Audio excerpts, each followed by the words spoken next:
In the basement of a government records building in Washington, D.C., there exists a filing cabinet that nobody remembers installing. Inside drawer 7C, behind folders dated from 1952 to 1954, sits a manila envelope marked only with a single red asterisk.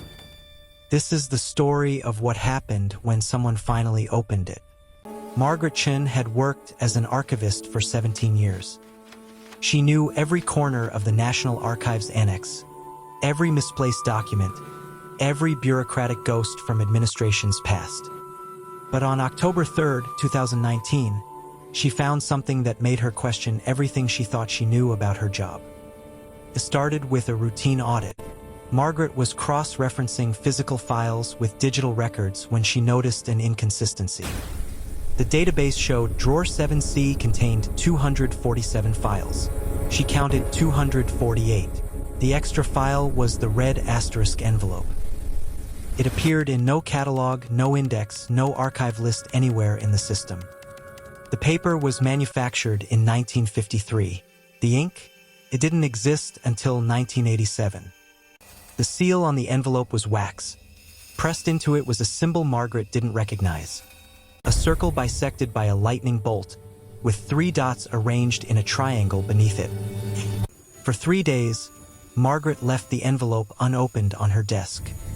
She told herself she was being cautious, following proper procedure for unidentified documents.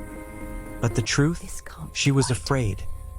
Because there was something else about that file, something she couldn't quite articulate. On the 4th day, Margaret's curiosity won. She carefully broke the wax seal and opened the envelope. Inside were 3 items: a black and white photograph, a single typed page, and a small metal key labeled 311.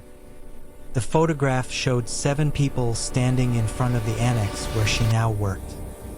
6 had faces, stiff smiles. The 7th had no face at all. Not blurred, not scratched out, simply absent.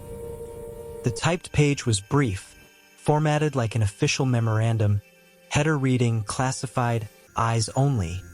But instead of classification, there was a series of symbols, the same circle and lightning bolt from the seal, repeated 7 times. The memo read, "Subject has been removed from all records as per Protocol 7. Physical evidence has been eliminated. Photographic records show expected anomaly.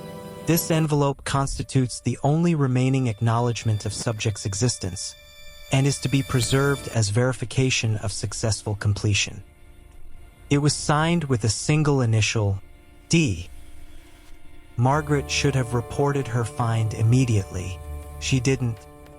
She took the photograph home and began to research. All 5 of the 6 identified people had worked for the Department of Defense and had died unexpectedly within 2 years. The 6th person remained unidentified, and the 7th, the faceless figure, existed nowhere except in that photograph. The key labeled 311 led Margaret to a safety deposit box at a bank closed for 40 years.